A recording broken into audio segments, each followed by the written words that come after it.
I got a new Star Wars book, How to Speak Droid with R2-D2. There's a story on the inside and text for you to read, but you can read that on your own time. What we're here for is this.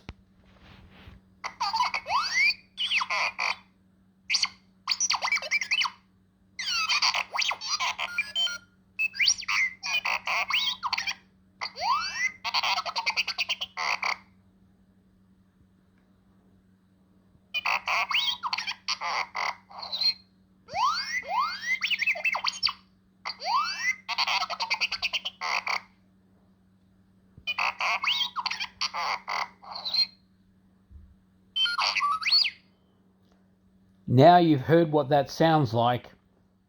You know whether or not you want to get this book for your children or your husband, or if there's someone you don't like and you want to give it to their children so they can get annoyed by it.